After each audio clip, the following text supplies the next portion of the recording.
अस्सलाम वालेकुम। आप ही के किचन में वेलकम। कैसे हैं सब? उम्मीद करती हूँ सब यूट्यूबर्स खैरियत से होंगे। आज आपके साथ रेसिपी शेयर करने लगी हूँ मीठी टिक्कियों की। बहुत ही सिंपल है, तैयार होने के बाद बहुत ही मज़े की लगती हैं।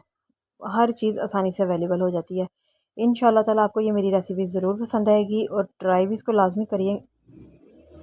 तो जो जो इंग्रेडिएंट्स इस्तेमाल होने वो आपको साथ साथ बताती हूँ इंशाल्लाह। सबसे पहले आपने गर्म दूध लेना है, आधा कप बिल्कुल बॉयल किया हुआ दूध लेना है। इसमें 3 से 4 चम्मच खाने वाले देसी घी के शामिल करेंगे। देसी घी ही शामिल करना है, इससे टेस्ट में बहुत और खुशबू और टेस्ट में बहुत ज़्यादा फ़र्क आ जाता है।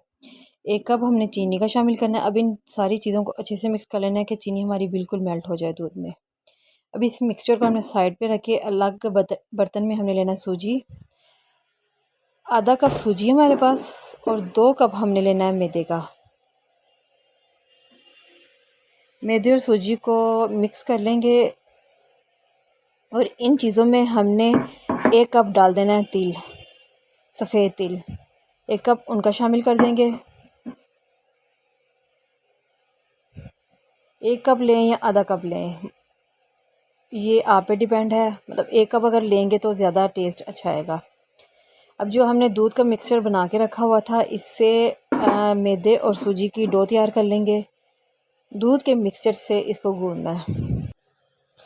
हाथ के साथ ही गूंदें तो ज़्यादा बेहतर रहेगा, उससे जो है ना डो हमारी अच्छी तैयार होगी। इसको गूंदने के बाद 2 से ढाई घंटे के लिए कवर करके रख दें साइड पर। 2 ढाई घंटे बाद हम बिल्कुल इस चीज़ के लिए तैयार है कि हम इसकी टिक्कियाँ बनाना शुरू कर दें।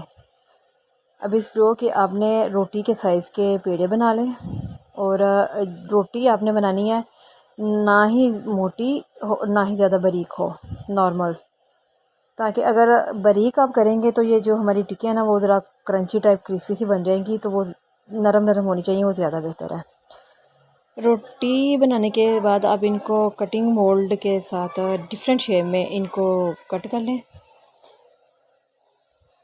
तो ये हमने सारी कटिंग कर ली है।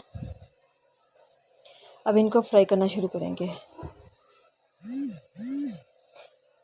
फ्राई करने से पहले हमने हर टिक्की जो हमने कट किया ना उसको सफ़ेद तिल ली है, उसके साथ हम इसको कवर करेंगे। सफ़ेद तिल के साथ इसके जायका इसका जो है ना बहुत ही डिफरेंट और बहुत ही टेस्टी होता है। दोनों साइड से हम इसको तिल के साथ कवर करना है। सारी टिक्कियाँ हमने तिल लगा के रख ली हैं। अब इनको हम फ्राई करेंगे। फ्राई करने के लिए घी को पहले ही मीडियम फ्लेम पर गर्म कर लिया था और अब हमें टिक्कियों को फ्राई करना है बिल्कुल लो फ्लेम पर। लो फ्लेम पर आप फ्राई करेंगे तो अंदर तक ये पकेंगी। अगर आपने फ्लेम हाई रखी, अंदर से टिक्कियाँ कच्ची रह जाएंगी और बाहर से पक जाएंगी। अब इनको लो फ्लेम पर हमने गोल्डन ब्राउन करना है। एक साइड से गोल्डन ब्राउन हो जाएंगी तो इनकी साइड चेंज कर लेंगे। कलर हमारा बहुत ही शानदार आ रहा है। साइड चेंज करने के बाद दूसरी साइड से भी गोल्डन ब्राउन करें और निकाल लें। बड़ी मज़े की टिक्कियाँ हमारी तैयार है।